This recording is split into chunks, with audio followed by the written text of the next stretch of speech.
Hello, children. Let's learn about lessons in life written by Bridget Bryant and Daniel Ho. This is the 6th unit poem. Let me read the first line of the poem. Having a friend is like planting a flower. A fully grown flower brings beauty and joy to the world. Show love and kindness, it one day will bloom. A strong friendship brings joy, happiness, support, laughter, and companionship to our lives. ஒரு செடி வளரணும்னா தண்ணி ஊற்றணும், நல்லா care எடுக்கணும், அப்போ தான் அது flower கொடுக்கும். அதே மாதிரி தான் நம்ம ஃப்ரெண்டுக்கிட்ட கைண்டாக அக்கறையாக இருந்தோம் அப்படின்னா நம்ம ஃப்ரெண்ட்ஷிப் பல வருஷம் நிலைத்து நிற்கும்.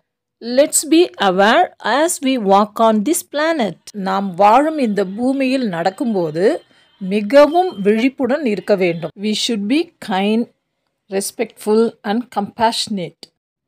Compassionate means கருணை உள்ளம்.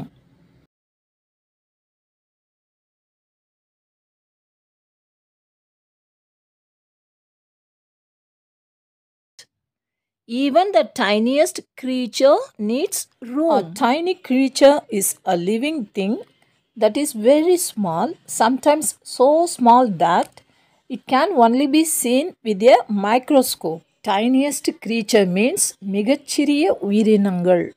சிறிய உயிரினங்களுக்கு கூட தங்குறதுக்கு ஒரு வீடு தேவை. Lessons in life aren't always so simple. Lessons in life அப்படின்னா வாழ்க்கை பாடங்கள். அது எப்போவுமே ஈஸியாக இருக்காது, கஷ்டமாக தான் இருக்கும். We have learnt a lot from our dad. He is a true inspiration and role model for us. Our dad is always our special hero. Hats off to you, dad. எங்கள் அப்பா என்னுடைய சிஸ்டர்ஸ் பிரதர்ஸ் எல்லாரையுமே நிறைய படிக்க வச்சாங்க. நாங்கள் எல்லாருமே நல்ல நிலைமையில் இருக்கிறோம் அப்படின்னா அதுக்கு காரணம் எங்கள் அப்பா தான். கடந்த 50 வருடங்களுக்கும் மேலாக மக்களுக்காக நிறைய ஹார்ட் ஒர்க் பண்ணி நிறைய உதவிகள் இன்னும் கூட செஞ்சிட்டே தான் இருக்காங்க. Nothing you are given will ever come free.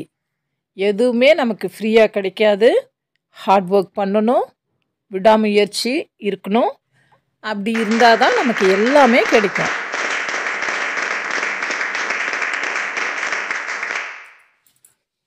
Even the smallest of gifts deserves thank you. உங்களுக்கு யாராவது gift கொடுத்தாங்கன்னா உங்களை விட சின்னவங்களாக இருந்தால் தேங்க்யூ சொல்லி வாங்கிக்கோங்க. பெரியவங்களாக இருந்தால் thank you sir, thank you miss, thank you uncle, thank you aunty அந்த மாதிரி சொல்லி வாங்கணும். I respect you and you respect. That is, give respect and take respect. I think of you and you think of me. I think of you. This expresses a one-sided feeling of affection or fondness. And you think of me. The other person also thinks about the speaker, indicating a shared connection and a reciprocal bond of affection. Remember, everyone here is important. When you are forgotten, it makes you feel sad. You should be aware that everybody is important. You are making an impact. Hats off to you all. Know that you matter and you make a difference. நீங்கள் ஒரு முக்கியமானவர் என்பதையும் ஒரு வித்தியாசத்தை ஒரு தாக்கத்தை ஏற்படுத்துகிறீர்கள் என்பதையும் மறந்து விடாதீர்கள். Let no one shame you or make you feel bad. உங்களை யாரும் அவமானப்படுத்த விடாதீங்க. அதே மாதிரி நீங்கள் பேடாக ஃபீல் பண்ணுற அளவுக்கும் நீங்கள் நடந்துக்கக்கூடாது. Okay children, the last 5 lines repeat ஆகிருக்கு பாருங்கள்.